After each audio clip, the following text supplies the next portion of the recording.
அனைவருக்கும் இனிய காலை வணக்கம். ஆடிப்பெருக்கில் காவிரியில் வெள்ளம் பெருகும் பொழுது நமது தமிழ் சங்கத்திலே மகிழ்ச்சி வெள்ளம் பெருகுகிறது. தமிழ் சங்கம் 50 ஆண்டுகள் செய்த தவப்பயனாக ஆளுநர் எழுந்தருளியிருக்கிறார். முதலில் நாட்டுப்பண்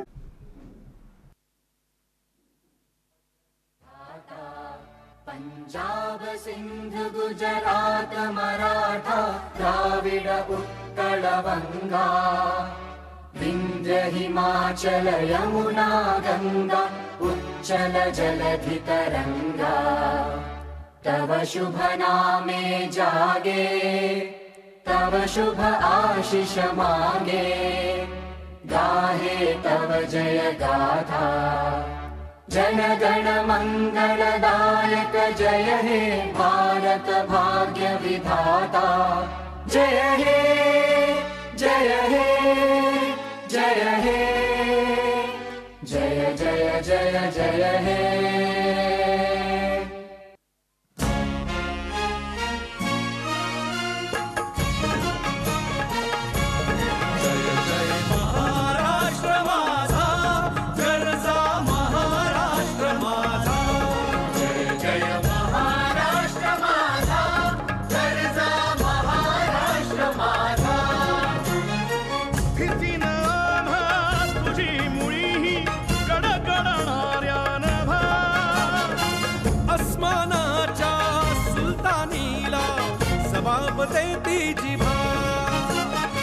सह्याद्रीचा सिंह गर्जतो शिवशंभू राजा दरी दरीतून नाद गुंजला महाराष्ट्र माझा जय महाराष्ट्र माझा गर्जा महाराष्ट्र माझा काळ्या छातीवरी कोरली अभिमानाची लेणी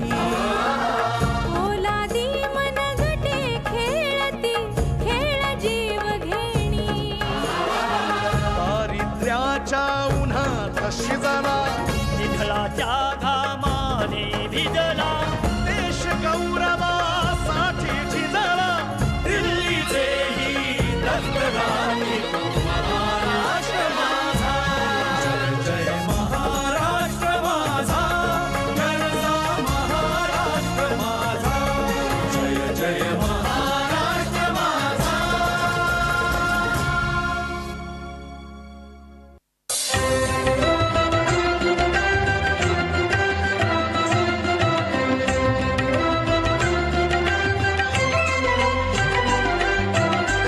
அகர முதல எழுத்தெல்லாம் ஆதி பகவன் முதற்றே உலகு நீராறும் கடலுடுத்த நிலமடந்தை கெழிலொழுகும்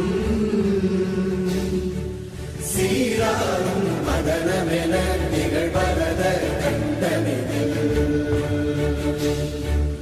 எக்கணமும் அதில் சிறந்த திராவிடனல் திருநாடும்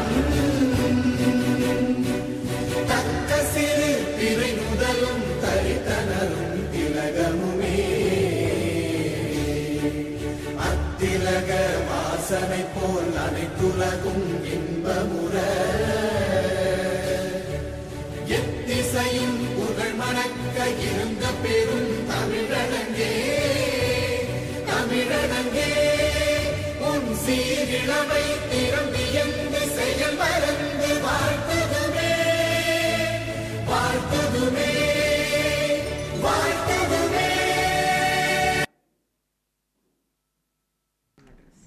நன்றி. இப்பொழுது நமது நவிமும்பை தமிழ்ச்சங்கத்தின் நிர்வாக குழு தலைவர் திருமதி ராஜஸ்ரீ நாகராஜன் அவர்கள் வரவேற்புரை வழங்குவார்.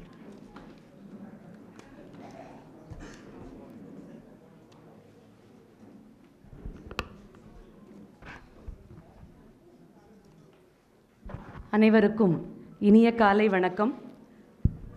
முனைவர் வைகை செல்வன் ஐயா அவர்கள் எழுதிய ஒரு நூற்றாண்டின் தவம் என்ற நூலை வெளியிடுவதற்காக நமது நவிமும்பை தமிழ்ச்சங்கத்திற்கு வருகை புரிந்திருக்கும் மேதகு ஆளுநர் அவர்களை நவிமும்பை தமிழ்ச்சங்கத்தின் அரங்காவலர் குழு மற்றும் நிர்வாகக் குழுவின் சார்பில் வருக வருக என்று வரவேற்பதில் பெருமகிழ்ச்சி அடைகிறோம். நமது சங்கம் முன்னதாக நடத்திய காசி தமிழ்ச்சங்கமும் என்ற நிகழ்ச்சிக்கு மேதகு ஆளுநர் அவர்கள் வாழ்த்து செய்தி அனுப்பியிருந்தார். நவி மும்பை தமிழ்ச்சங்கத்தின் சார்பில் அதற்காக மனமார்ந்த நன்றியினை தெரிவித்துக் கொள்கிறோம். அந்நிகழ்ச்சியில் மேதகு ஆளுநர் அவர்கள் கூடிய விரைவில் நமது சங்கத்தின் ஒரு நல்ல நிகழ்ச்சியில் பங்கேற்பார் என்று அங்கத்தினர்களுடன் பகிர்ந்து கொண்டோம். அந்த வாக்கு இன்று பலித்திருக்கிறது. எங்களுடைய கனவு மெய்ப்பட்டிருக்கிறது. மேதகு ஆளுநர் அவர்களுக்கு அதற்காக மனமார்ந்த நன்றியை இந்த தருணத்தில் தெரிவித்துக் கொள்கிறோம்.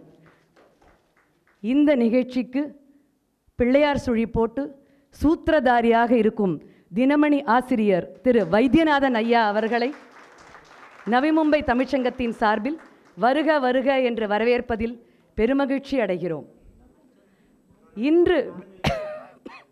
இன்று வெளியிடப்படும் ஒரு நூற்றாண்டின் தவம் என்கிற நூல் தினமணி, தினமலர் மற்றும் இந்து நாளிதழில் கடந்த 10-15 ஆண்டுகள் தொடர்ந்து வெளிவந்த முனைவர் வைகை செல்வன் ஐயா அவர்களின் கட்டுரைகளின் தொகுப்பு. இந்த நூலை நமது நவி மும்பை தமிழ்ச்சங்கத்தில் மேதகு ஆளுநர் வெளியிட ஏற்புரை வழங்கி சிறப்பிக்க இருக்கும் முனைவர் வைகை செல்வன் ஐயா அவர்களை நவி மும்பை தமிழ்ச்சங்கத்தின் சார்பில் வருக வருக என்று வரவேற்பதில் பெருமகிழ்ச்சி அடைகிறோம். கடந்த 25 ஆண்டுகளுக்கும் மேலாக தலைநகர் டில்லியில் தமிழ்ச் சேவை செய்து வரும் டில்லி தமிழ்ச்சங்கத்தின் பொதுச் செயலாளர் திரு முகுந்தன் அவர்களை வருக வருக என்று வரவேற்பதில் பெருமகிழ்ச்சி அடைகிறோம். மேதகு ஆளுநர் அவர்களின் செயலாளர்கள் திரு பிரசாந்த் நர்னாவரே ஐஏஎஸ், திரு ராமமூர்த்தி ஐஏஎஸ் அவர்களையும் வருக வருக என்று வரவேற்பதில் பெருமகிழ்ச்சி அடைகிறோம். நமது நண்பர் திரு ராஜா உடையார் அவர்கள் மற்றும் மும்பையின் தமிழ் அமைப்பின் பிரதிநிதிகள், நவி மும்பை திருக்கோயில்களின் பிரதிநிதிகள், முனைவர் வைகை செல்வன் ஐயா அவர்களின் விருந்தினர்கள், அங்கத்தினர்கள், மேனாள் குழு உறுப்பினர்கள், தலைவர்கள், பொதுமக்கள் அனைவரையும் வருக வருக என்று வரவேற்பதில் பெருமகிழ்ச்சி அடைகிறோம். இப்பொழுது நவி மும்பை தமிழ்ச்சங்கம் பற்றிய ஒரு சிறிய அறிமுகம். 1900 அத்தனை அதிகாரிகளையும், ஐஏஎஸ் அதிகாரிகளையும், கமிஷனர் அவர்களையும் நவி மும்பை தமிழ்ச்சங்கத்தின் சார்பாக வருக வருக என்று வரவேற்பதில் பெருமகிழ்ச்சி அடைகிறோம். நன்றி ஐயா. இப்பொழுது நவி மும்பை தமிழ்ச்சங்கம் பற்றிய ஒரு சிறிய அறிமுகம். 1976ஆம் ஆண்டு சில தமிழ் ஆர்வலர்களால் தொடங்கப்பட்ட இச்சங்கம் அடுத்த ஆண்டு, அதாவது 2026இல் தனது பொன்விழாவை கொண்டாட இருக்கிறது. மேதகு ஆளுநர் அவர்கள் தங்களுடைய பொற்கரங்களால் பொன்விழா மலரை வெளியிட வேண்டும் என்று அப்போதைக்கு இப்போதே சொல்லி வைக்கிறோம். ஐயா அவர்களின் வழிகாட்டுதலுடன் நம்முடைய அனைத்து ஏற்பாடுகளுக்கும் அவர் உதவி செய்வார் என்று அதையும் எதிர்பார்க்கிறோம். ஒரு தாழ்மையான விண்ணப்பத்தையும் அவர் முன் வைக்கிறோம். நமது நவி மும்பை தமிழ்ச்சங்கம் கல்வி, இலக்கியம் மற்றும் கலைக்கான பணிகளை செவ்வனே செய்து வருகிறது.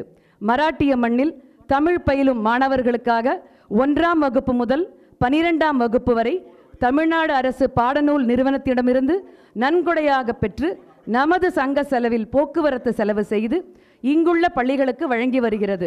2016ஆம் ஆண்டிலிருந்து இந்த கல்வி சேவையை தொடர்ந்து செய்து வருகிறோம். சில காரணங்களால் இவ்வாண்டு இந்த சேவை தடைப்பட்டிருக்கிறது.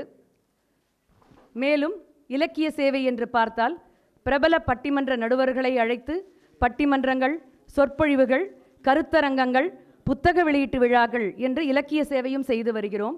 மகளிர் தின விழா, இலவச மருத்துவ முகாம், இளைஞர் கலைத்திறன் ஊக்குவிப்பு விழா, மாற்றுத்திறனாளிகள் தினம், முதியோர் தினம் முதலானவைகளை ஆண்டுதோறும் கொண்டாடி வருகிறோம்.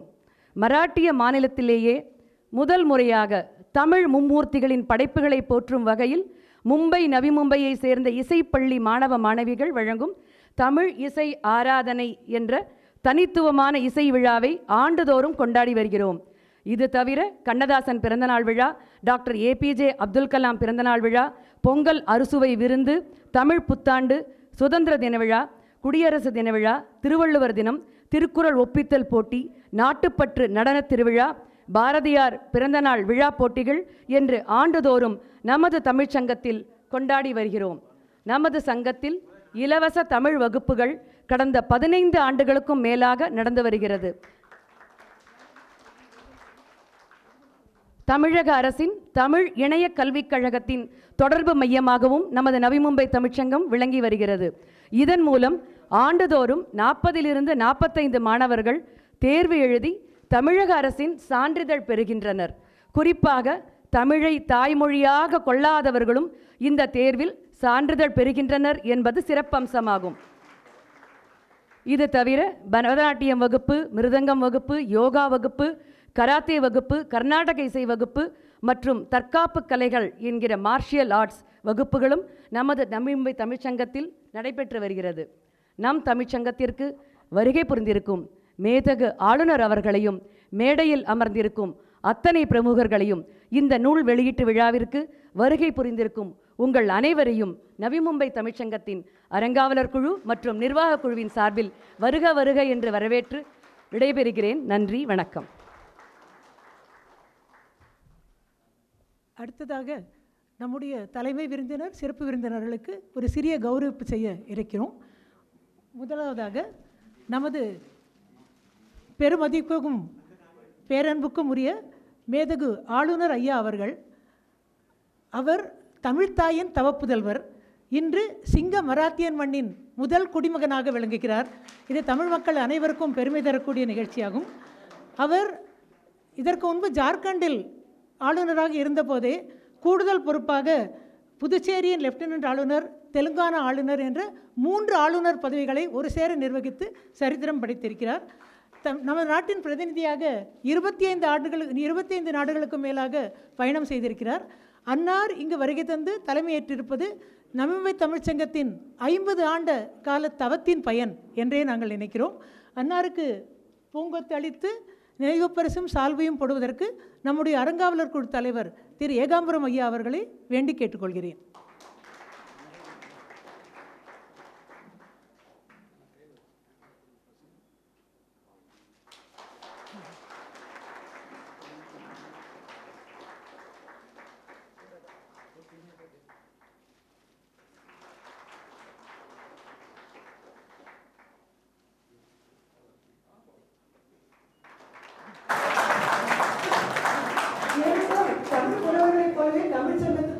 நன்றி ஏகாம்பரம் ஐயா.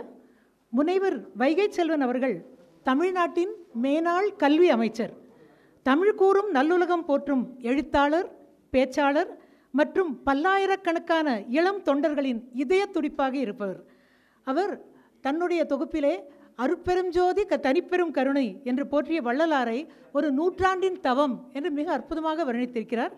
அதையே தன்னுடைய நூலின் தலைப்பாகவும் வைத்துள்ளார். இந்த கற்றவருக்கு சென்ற இடமெல்லாம் சிறப்பு என்ற வகையிலே இந்த தமிழ் மண்ணின் மைந்தருக்கு இன்று மராத்திய மண்ணிலே அவருடைய நூலை வெளியிட்டு சிறப்பு செய்கிறோம். அவருக்கான நினைவு பரிசையும் பூங்கொத்தையும் சால்வையும் வழங்குவதற்கு அறங்காவலர் திரு முருகேசன் ஐயா அவர்களை அன்புடன் மேடைக்கு அழைக்கிறேன்.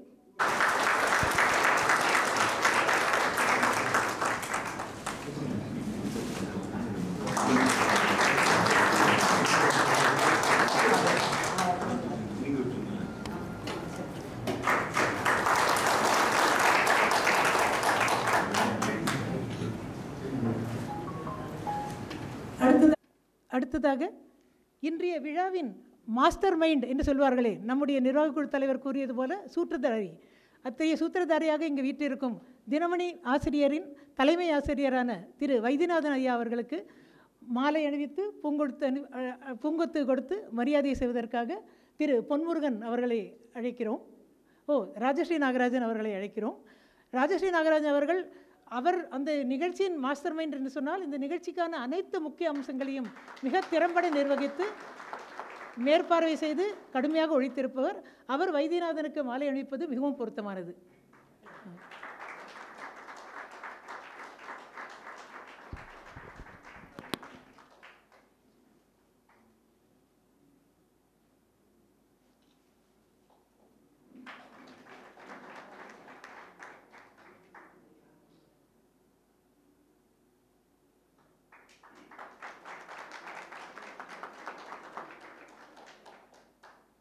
நன்றி ராஜஸ்ரீ அவர்களே. நமது சிறப்பு விருந்தினரான திரு ஆர் முகுந்தன் ஐயா அவர்கள் நாட்டின் தலையாய தமிழ்ச்சங்கமான டெல்லி தமிழ்ச்சங்கத்தின் பொதுச் செயலாளர் ஆவார். அத்துடன் அனைத்திந்திய தமிழ்ச்சங்கத்திலும் முக்கிய பொறுப்புகளை வகித்து வருகிறார். இவர் தேசிய நிகழ்ச்சியான காசி தமிழ்ச்சங்கமத்தை நம்முடைய நவி மும்பை தமிழ்ச்சங்கத்துக்கு நடத்துவதற்கான வழிவகைகளை எல்லாம் செய்தவர். திரு ஆர் முகுந்தன் அவர்களை கௌரவிக்க சங்கத்தின் நிர்வாகக் குழு உறுப்பினரும் இந்த நிகழ்ச்சிக்காக தன்னுடைய பெரும் பங்களிப்பை வழங்கியவருமான திரு பொன்முருகன் ஐயா அவர்களை அழைக்கிறேன்.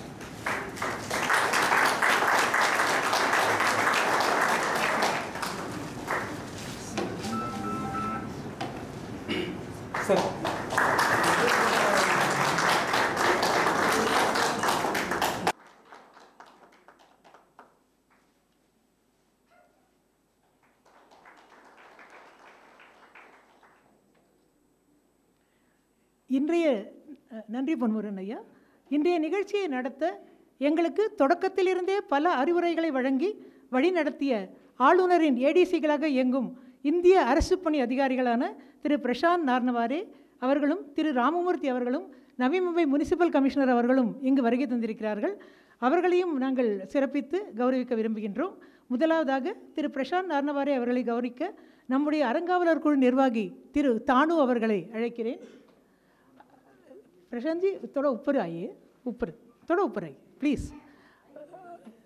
आपको सब लोग देखना है ना, राममूर्ति सर भी, आप भी.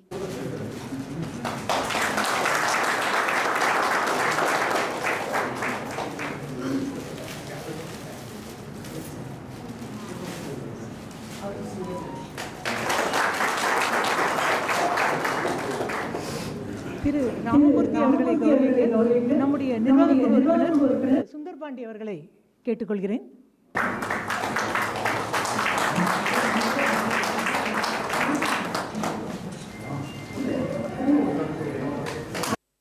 அடுத்ததாக நம்முடைய நவி மும்பை மாநகராட்சியின் கமிஷனராக உள்ள பெருந்தகைக்கு சிறப்பு செய்யுமாறு குமரேசன் ஐயா அவர்களை கேட்டுக்கொள்கிறேன். சீக்கிரம்.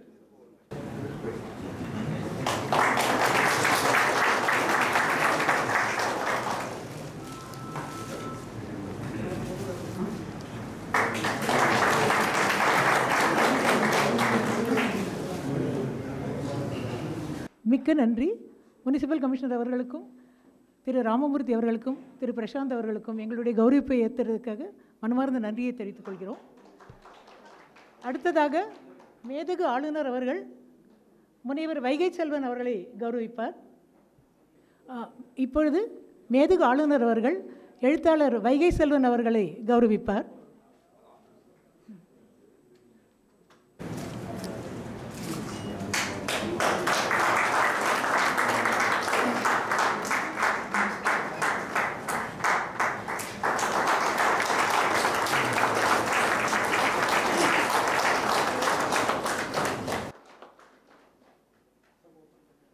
மேதகு ஆளுநருக்கு நம்முடைய மனமார்ந்த நன்றி. அடுத்ததாக முனைவர் வைகை செல்வன் அவர்கள் மேதகு ஆளுநருக்கு கௌரவிப்பு செய்து தன்னுடைய புத்தகத்தின் பிரதியையும் ஒருவாறு வழங்குவார்.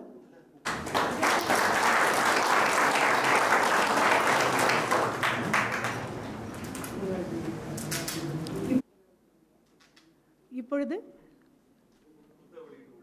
மேதகு ஆளுநர் அவர்கள் முனைவர் வைகை செல்வன் அவர்களது நூலை வெளியிட்டு முதல் பிரதியை தினமணி பத்திரிகையின் தலைமை ஆசிரியர் திரு கே வைத்தியநாதன் ஐயா அவர்களுக்கு வழங்க வேண்டுகிறோம். திரு வைத்தியநாதன் ஐயா அவர்கள் பெற்றுக்கொள்கிறார்கள்.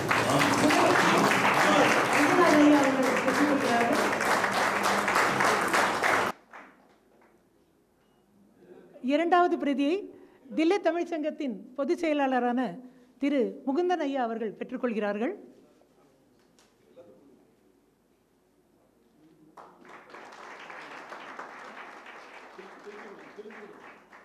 மூன்றாவது பிரதியை நம்முடைய அறங்காவலர் குழு தலைவர் திரு ஏகாம்பரம் ஐயா அவர்கள் பெற்றுக்கொள்கிறார்கள்.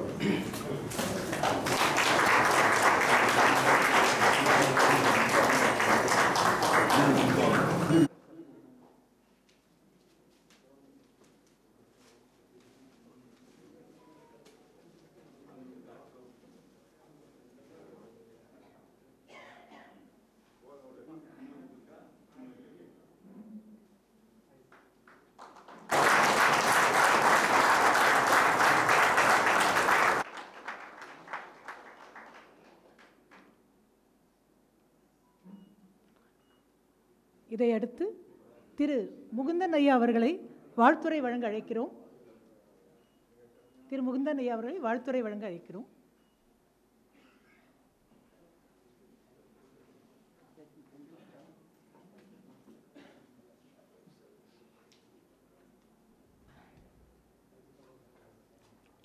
அனைவருக்கும் இனிய ஆடிப்பெருக்கு நன்னாள் வாழ்த்துக்கள்.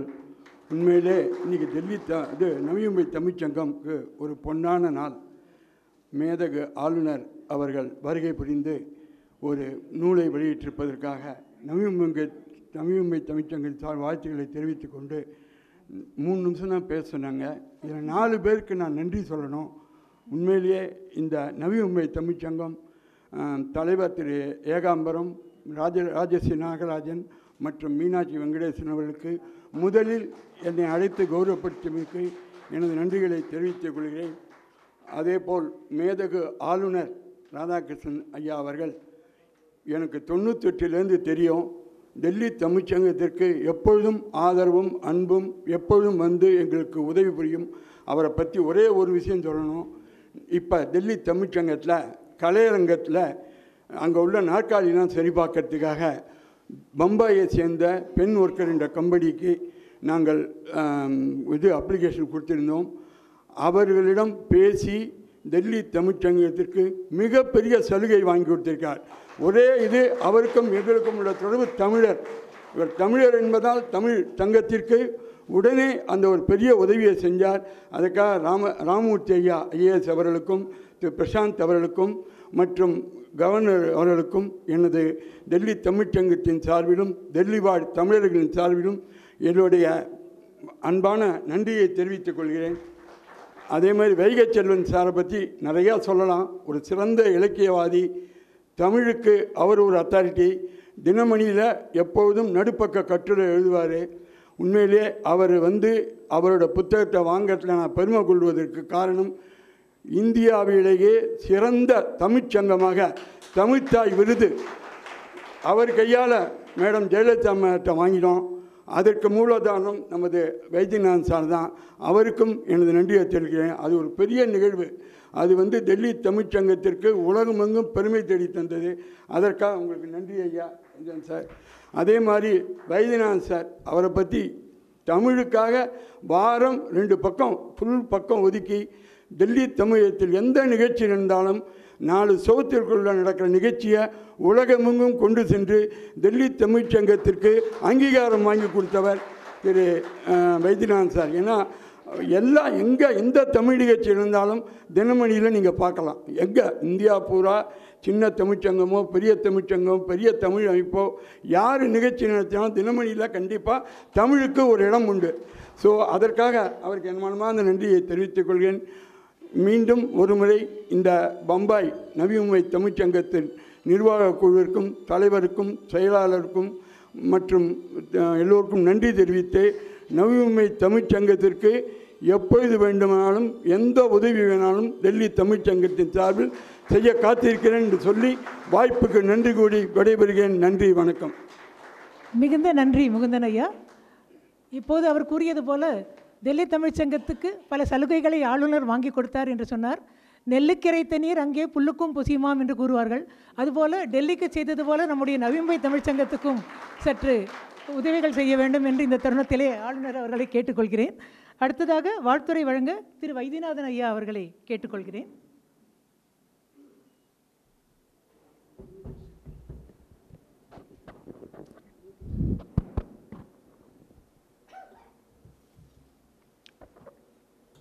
எண்ணிய முடிதல் வேண்டும், நல்லவே எண்ணல் வேண்டும், திண்ணிய நெஞ்சம் வேண்டும், தெளிந்த நல் அறிவு வேண்டும், பண்ணிய பாவமெல்லாம் பரிதி முன் பனியே போல நன்னிய நின்முன் இங்கே நசித்திடல் வேண்டும் அன்னாய் என்கின்ற நவயுக கவிஞன் மகாகவி பாரதியாருக்கு என்னுடைய முதல் வணக்கத்தை தெரிவித்துக் கொண்டேன். நவி மும்பை தமிழ்ச்சங்கத்தில் வெளியிடப்படுகின்ற ஒரு நூற்றாண்டின் தவம் என்கிற முனைவர் வைகை செல்வன் அவர்களுடைய புத்தகத்தை வெளியிட்டு பெருமைப்படுத்தி இருக்கின்ற மகாராஷ்டிர மாநிலத்தின் மேதகு ஆளுநர் அவர்களே, அற்புதமான கட்டுரை தொகுப்பை புத்தக வடிவமாக்கி தந்திருக்கின்ற முனைவர் வைகை செல்வன் அவர்களே, தில்லி தமிழ்ச்சங்கத்தின் செயலாளர் முகுந்தன் அவர்களே, இன்னும் சொல்லப்போனால் அனைத்திந்திய தமிழ் சங்கங்களின் கூட்டமைப்பை உருவாக்கிய திரு முகுந்தன் அவர்களே, அறங்காவலர் குழுவின் தலைவர் ஐயா ஏகாம்பரம் அவர்களே, இந்த நிகழ்ச்சியை எப்படியாவது சிறப்பாக நடத்திவிட வேண்டும் என்று உண்ணாமல் உறங்காமல் உழைத்து இதை நிகழ்த்தி காட்டியிருக்கின்ற திருமதி ராஜஸ்ரீ அவர்களே, அறங்காவலர் குழுவின் உறுப்பினர்களே, இங்கே பேர் சொல்வதாக இருந்தால் ஒரு பெயராக சொல்ல வேண்டும். இங்கே அமர்ந்திருக்கின்ற இந்திய ஆட்சிப்பணி அதிகாரிகள் திரு ராமமூர்த்தி அவர்கள் தொடங்கி காவல்துறை அணி அதிகாரிகள், காவல்துறையினர் அனைவருக்கும் எனது காலை வணக்கங்கள். நவி மும்பை தமிழ்ச்சங்கத்திலே மேடையிலே உரையாற்றுகின்ற வாய்ப்பை அளித்தமைக்கு முதலில் நன்றி சொல்ல வேண்டும். இதுபோன்ற ஒரு புத்தகத்தை முதல் பிரதி பெறுகின்ற ஒரு வாய்ப்பை தந்ததற்கு நன்றி சொல்ல வேண்டும். அதை மேதகு ஆளுநரிடமிருந்து பெறுவதற்கான வாய்ப்பை ஏற்படுத்தி தந்ததற்கு அதைவிட நன்றி சொல்ல வேண்டும்.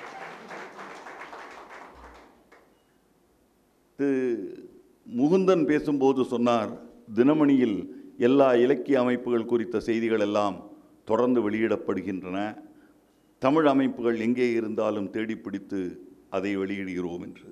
அதில் வியப்பதற்கெல்லாம் எதுவும் இல்லை. தமிழ் இலக்கியத்தை குறித்தும் தமிழ் குறித்தும் செய்திகளை வெளியிடுவதற்கு மராட்டிய பத்திரிகைகள் வெளியிடுமா, மலையாள பத்திரிகைகள் வெளியிடுமா, இல்லை ரஷ்யாவில் உள்ள பிராவ்தா வெளியிடுமா, இல்லை வாஷிங்டன் போஸ்ட் வெளியிடுமா? தமிழ் பத்திரிகை தமிழ் இலக்கிய அமைப்புகளுடைய செய்திகளை வெளியிட வேண்டியது என்பது அதனுடைய கடமை.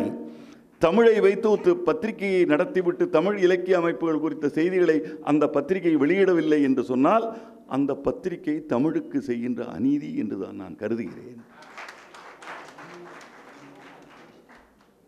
இந்த நிகழ்ச்சியிலே வெளியிடப்பட்டிருக்கின்ற இந்த புத்தகம் ஒரு புறம் இருக்கட்டும், நமது மேதகு ஆளுநர் குறித்து ஒரு சில செய்திகளை நான் இங்கே தெரிவித்தாக வேண்டும். இந்த மராட்டிய மாநிலம் தமிழ் மாநிலம் இரண்டுக்கும் இடையே ஒரு மிகப்பெரிய தொடர்பு இருக்கிறது என்பதை பலரும் மறந்து விடுகிறார்கள். மராட்டியர்கள் தமிழ் மண்ணை ஏறத்தாழ 200 ஆண்டுகள் ஆண்டார்கள். தஞ்சையை தலைநகராக கொண்டு ஆண்டவர்கள் மராட்டியர்கள். இன்று செஞ்சிக்கோட்டை என்று சொல்கிறோமே, அது பழைய கோட்டையாக இருந்தாலும் அதை புதுப்பித்து விரிவாக்கம் செய்து அந்த கோட்டையிலே கோலோச்சியவர்கள் மராட்டியர்கள். சத்ரபதி சிவாஜி மகாராஜ் அவர்கள் சென்னை வரை வந்திருக்கிறார். சென்னையிலே இருக்கின்ற காளிகாம்பாள் கோவிலிலே சத்ரபதி சிவாஜி மகாராஜ் அவர்கள் தந்த வாள் அங்கே இருக்கிறது. இவற்றையெல்லாம் விட மராட்டியம் தமிழுக்கு செய்த மிகப்பெரிய இன்னொரு தொண்டு இருக்கிறது. அதற்கு நிகர் வேறு எந்த மாநிலமும் செய்ததில்லை. தஞ்சையை ஆண்ட மராட்டிய மன்னர்கள் சரஸ்வதி மஹால் என்ற ஒரு நூலகத்தை தயாரித்து தமிழகத்திலிருந்து அத்தனை ஓலைச்சுவடிகளையும் அங்கே பாதுகாத்து வைத்திருப்பதால் தான் இன்று தமிழ் இலக்கியம் குறித்த, தமிழ் மருத்துவம் குறித்த, தமிழ் ஜோதிடம் குறித்த அனைத்து தகவல்களும் தரவுகளும் நம்மால் பெறப்பட்டிருக்கிறது. ஏனைய பல தரவுகளை லிஸ்பனிலும் லண்டனிலும் வெள்ளையர்கள் எடுத்துக்கொண்டு போய்விட்டார்கள். மராட்டிய மன்னர்கள் சேர்த்து வைத்த சொத்து, அவர்களால் தான் தமிழ் காப்பாற்றப்பட்டது. அதற்காகவே மராட்டிய மண்ணுக்கு நாம் நன்றி கடன் செலுத்த வேண்டும். அதனால் தானோ என்னவோ தெரியவில்லை, அந்த தொடர்பு விட்டு போகாமல் இருப்பதற்காக இந்த மராட்டிய மண்ணுக்கு தமிழகம் 3 ஆளுநர்களை தந்திருக்கிறது. பெரியவர் சுப்பராயன் அவர்கள் முதலாவது ஆளுநராக இருந்தார். திரு சி சுப்பிரமணியம் அவர்கள் 2வது ஆளுநராக இருந்தார். 3வதாக நமது மேதகு ஆளுநர் திரு சி.பி. ராதாகிருஷ்ணன் அவர்கள் இருந்தார். அது மட்டுமல்லாமல் இந்த 3 ஆளுநர்களுமே கொங்கு மண்டலத்தை சார்ந்தவர்கள் என்பது அதைவிட சிறப்பு.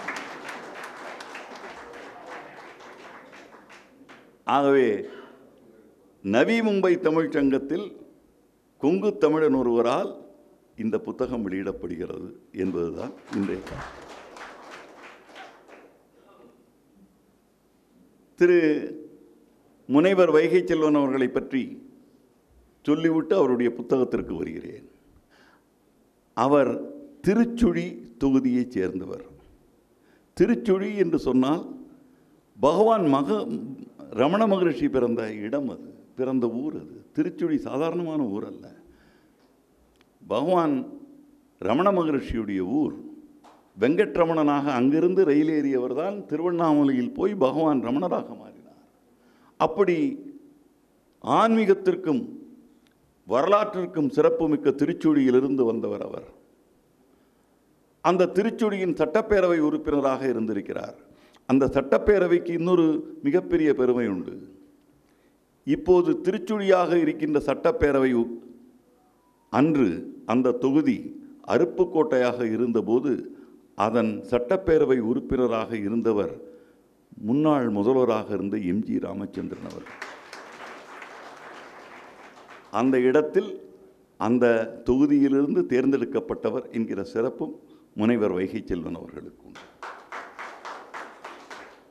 நானும் பல அரசியல்வாதிகளை சந்தித்திருக்கிறேன், பார்த்திருக்கிறேன், பார்த்து கொண்டிருக்கிறேன்.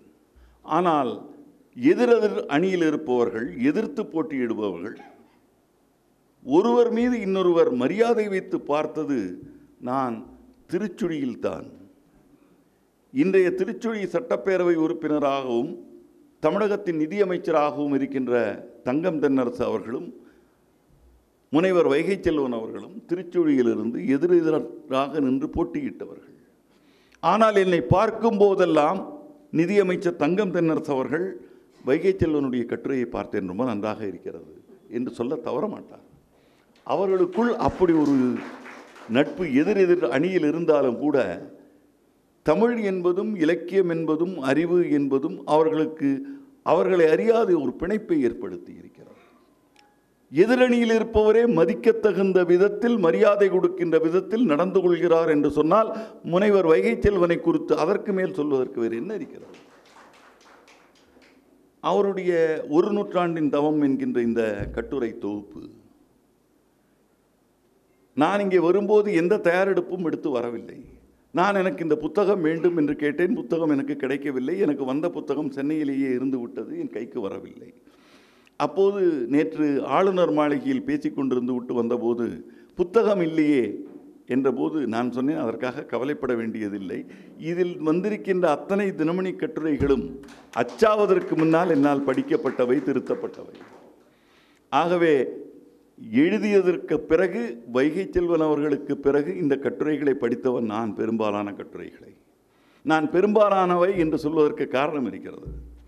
நீங்கள் தேவார பதிகங்களை எடுத்து பார்த்தீர்களே ஆனால் அதில் பெரும்பாலான பதிகங்கள் ஞானசம்பந்தமூர்த்தியால் எழுதப்பட்டவை. சங்க இலக்கியத்தை பார்த்தீர்களானால் அவற்றில் பெரும்பாலான பாடல்கள் கபிலரால் எழுதப்பட்டவை. அதுபோல ஒரு நூற்றாண்டின் தவம் என்கின்ற இந்த புத்தகத்தில் வந்திருக்கின்ற பெரும்பாலான கட்டுரைகள் தினமணியில் எழுதப்பட்டவை. ஒரு சில கட்டுரைகள் தான் வேறு பத்திரிகைகளில் வந்தவை. இந்த ஒவ்வொரு கட்டுரையும் எதை காட்டுகிறது என்று சொன்னால், திரு வைகை செல்வன் அவர்களுக்கு தமிழ் மீது, தமிழ்நாட்டின் மீது, தமிழ் சமூகத்தின் மீது, நாளைய தலைமுறையின் மீது இருக்கின்ற அக்கறை. சுற்றுச்சூழல் பற்றி எழுதியிருக்கிறார், தமிழ் மொழியை பற்றி எழுதியிருக்கிறார், புதிதாக வந்த சட்டத்தை பற்றி, நமது கிரிமினல் சட்டம் மாற்றப்பட்ட சட்டத்தை குறித்து எழுதியிருக்கிறார். இதில் அவர் எழுதாத, எனக்கு தெரிந்து எழுதாதவை இல்லை.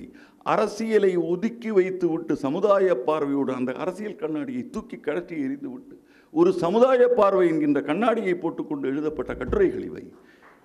இந்த கட்டுரை, ஒவ்வொரு கட்டுரையும் ஒவ்வொரு பாடமாக தெரிந்து கொள்ள வேண்டிய ஒரு மிகப்பெரிய அறிவு பொக்கிஷமாக இருக்கின்றன. அதனால் தானோ என்னவோ தெரியவில்லை, ஒரு நூற்றாண்டின் தவம் அல்ல இது. இது நிரந்தரமான தவம், பல நூற்றாண்டு.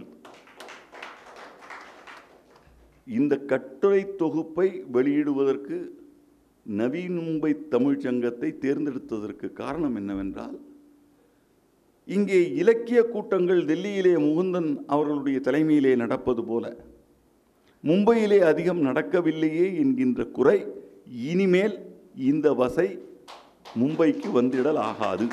இதிலிருந்து தொடங்கி இனி தொடர்ந்து புத்தக வெளியீட்டு விழாக்கள் இந்த அரங்கத்தில் நடக்க வேண்டும். புத்தக வெளியீட்டு விழாக்கள் மட்டுமல்ல, பல இலக்கிய நிகழ்வுகள் அடிக்கடி நடக்க வேண்டும், நிகழ வேண்டும் என்கின்ற வேண்டுகோளுடன் ஆளுநர் அவர்களுக்கு இன்னொரு வேண்டுகோள். பொங்கல் விழாவை மிகச் சிறப்பாக கொண்டாட வேண்டும் என்கின்ற ஒரு கனவு என்று சொல்வதை விட, ஒரு ஆசை என்று சொல்வதை விட, ஒரு முனைப்பு ஆளுநர் அவர்களுக்கு இருக்கிறது. மும்பை அதை நடத்தி காட்ட வேண்டும். மும்பையில் இருக்கின்ற அனைத்து தமிழ்ச்சங்கங்களும், இங்கே இருக்கின்ற அனைத்து தமிழ்ச்சங்கங்களும் ஒருங்கிணைந்து ஏறத்தாழ குறைந்தது 10-15,000 பேர்களாவது மிகச்சிறப்பாக ஒரு பொங்கல் விழாவை நடத்த, அந்த விழாவுக்கு பாரதத்தின் பிரதமர் அவர்கள் தலைமை வகித்து பார்வையிட ஒரு கின்னஸ் நிகழ்வாக அது திகழ வேண்டும் என்கின்ற வேண்டுகோளையும் முன்வைத்து, ஒரு நூற்றாண்டின் தவம் நூல் வெளியீட்டு விழாவுக்கு என்னை அழைத்ததற்கு நன்றி. மேதகு ஆளுநர் அவர்களிடமிருந்து பெற வைத்ததற்கு நன்றி. எல்லாவற்றிற்கும் மேலாக இந்த நூலை ஆக்கி தமிழுக்கு அளித்த திரு வைகை செல்வன் அவர்களுக்கு நன்றி. வணக்கம், வணக்கம், வணக்கம். விடைபெறுகிறேன்.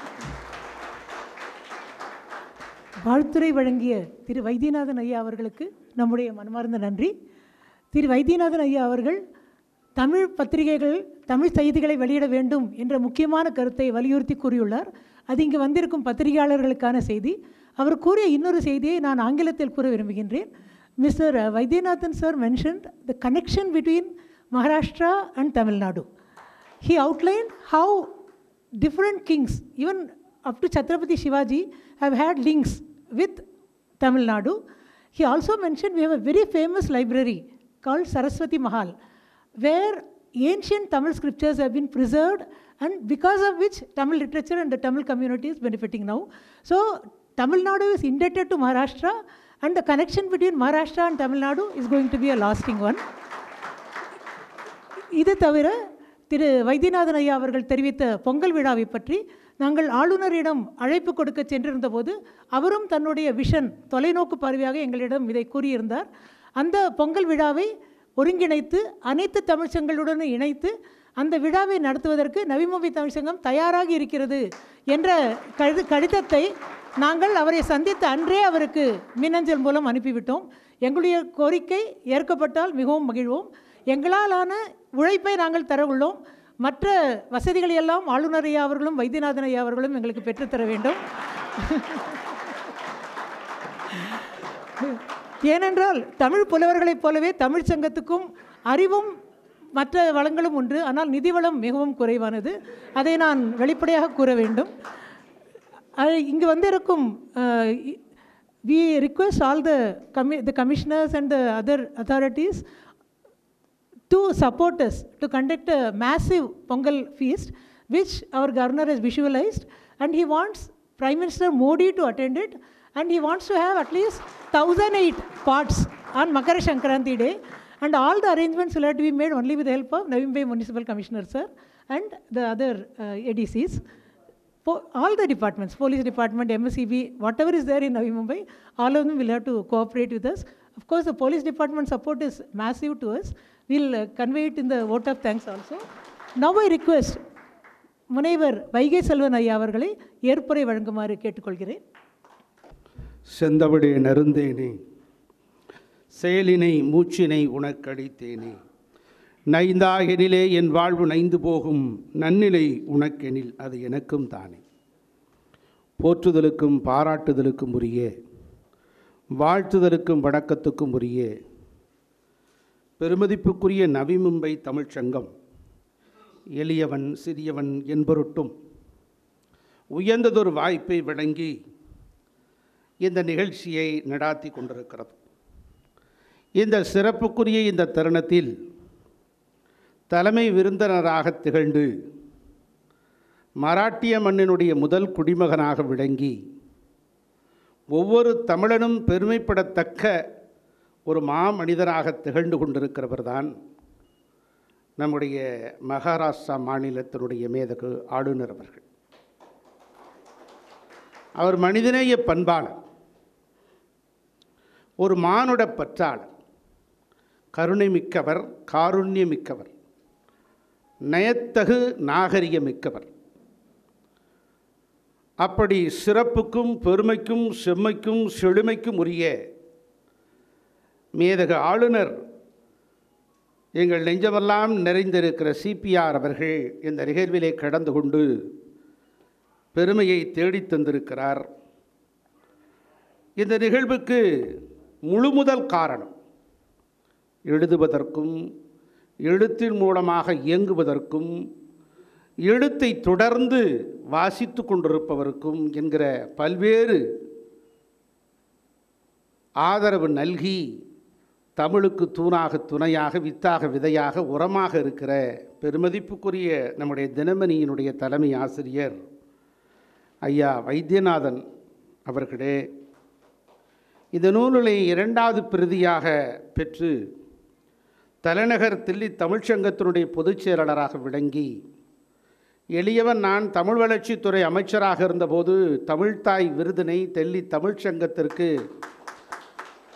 வழங்குகிற அந்த நிகழ்வுக்கு பெருமைக்குரியவராக திகழ்கிற முகுந்தன் அவர்களே, 3வது பிரதியை பெற்றிருக்கிற நம்முடைய நவி மும்பை தமிழ்ச்சங்கத்தினுடைய அறங்காவலர் குழுவினுடைய தலைவர் ஐயா ஏகாம்பரம் அவர்களே, இந்த நிகழ்விலே கடந்து கொண்டு வரவேற்புரை என்கிற வண்ணத்தவளால் என்னமெல்லாம் இனிக்கிற அளவிற்கு வரவேற்பு நல்கியிருக்கிற எப்போதும் இரவு புகழ் பாராது கண்துஞ்சாது கடமையாற்றி அஸ்தமனம் உதயமென்று பாராது தொலைபேசியில் எப்போது அழைத்தாலும் கொஞ்சங்கூட மனம் கோணாமல் ஒரு இனிய பண்பாளராக உப்பை போல எளிமையான ஒரு சகோதரி, மழைநீரை போல சுத்தமானவர், நிர்வாகக் குழுவினுடைய தலைவர் நவி மும்பை தமிழ்ச்சங்கத்தினுடைய சகோதரி திருமதி ராஜஸ்ரீ நாகராஜன் அவர்களே, இந்த தொகுப்பு உரையாற்றி மிக அற்புதமான தெள்ளு தமிழாலும் ஆங்கிலத்தாலும் மராட்டியத்தாலும் பேசக்கூடிய ஆற்றல் படைத்து இங்கு எங்களையெல்லாம் அன்பாலும் ஆதரவாலும் கட்டி இங்கு அமர வைத்திருக்கிற செயலாளர் பெருமதிப்புக்குரிய அம்மையார் திருமதி மீனாட்சி வெங்கடேஷ் அவர்களே, நன்றியுரை என்கிற உயர்ந்த கடமையை ஆற்ற காத்திருக்கிற துணை செயலாளர் ராமையா அவர்களே, இன்னும் இந்த நிகழ்ச்சியிலே கடந்து கொண்டிருக்கிற நவி மும்பை தமிழ்ச்சங்கத்தினுடைய அறங்காவலர் குழுவினுடைய நிர்வாகிகளே, பெருமக்களே, இங்கு வருகை தந்திருக்கிற இந்திய ஆட்சி பணியாளர்களே, அரசு அலுவலர்களே, காவல்துறை நண்பர்களே, சென்னையில் இருந்து இன்னும் பல்வேறு ஊர்கள், வெள்ளக்கோவிலிருந்து, சேலத்திலிருந்து, மதுரையிலிருந்து இங்கே வருகை தந்திருக்கிற என்னுடைய நண்பர்களே, மற்றும் வீடு வரை உறவு, வீதி வரை மனைவி, காடு வரை பிள்ளை, கடைசி வரையும் தமிழ்தான் என்று தமிழால் உணர்வுபூர்வமாக இணைந்திருக்கிற உங்கள் அத்தனை பேருக்கும் வணக்கம்.